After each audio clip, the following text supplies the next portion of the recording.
Allora, siamo qui con Vanessa Mele. Vanessa Mele, tu hai ricevuto un premio importante oggi. Sì.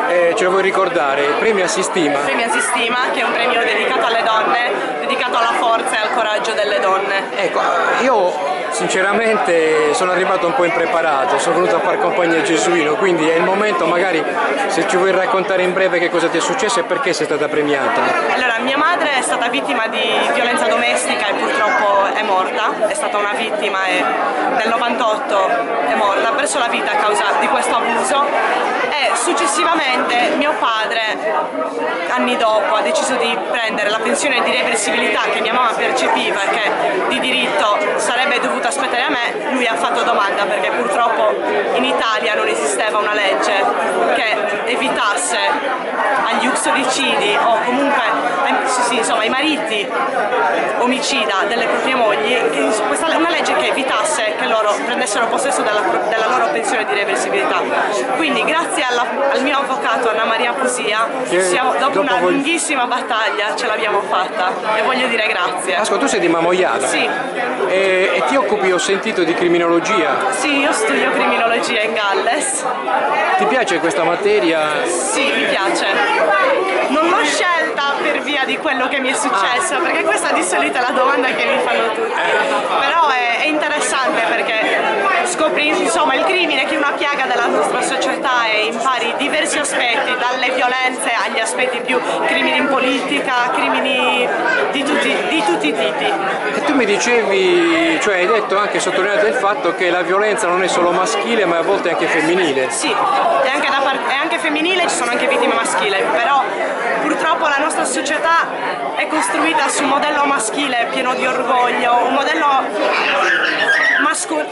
di mascolinità, diciamo, in cui l'uomo è forte.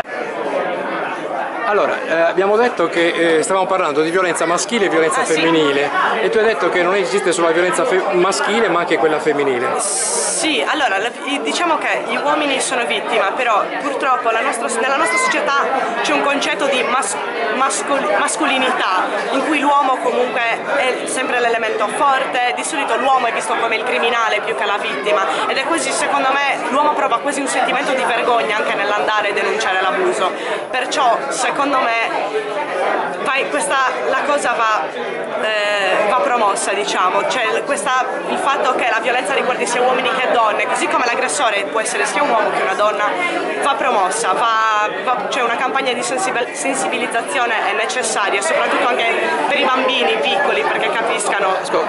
Vanessa, no? Sì. Ti posso fare una domanda delicata, no? Tu hai subito quindi degli abusi? Io non ho subito nessun abuso fisico, perché l'abuso può essere anche psicologico. Certo. Io penso che la perdita di una madre sia abbastanza come abuso psicologico. Per quanto riguarda mio padre non sono mai stata trattata male, è sempre stato un buon padre.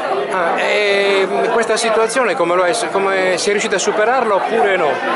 Io penso che ovviamente la cicatrice resta, però arrivi a un punto nella tua vita in cui non puoi restare ancorata al tuo passato.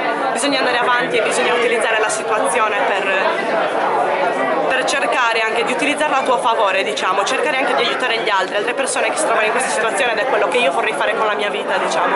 A te piacerebbe in futuro fare che cosa? Non lo so ancora che cosa, però mi piacerebbe aiutare vittime oppure anche andare nel lato opposto e aiutare dei criminali in processi di riabilitazione, perché comunque siamo tutti esseri umani, tutti commettiamo degli errori e a volte siamo anche vittime di questi errori, quindi secondo me è necessario un supporto per entrambe le parti.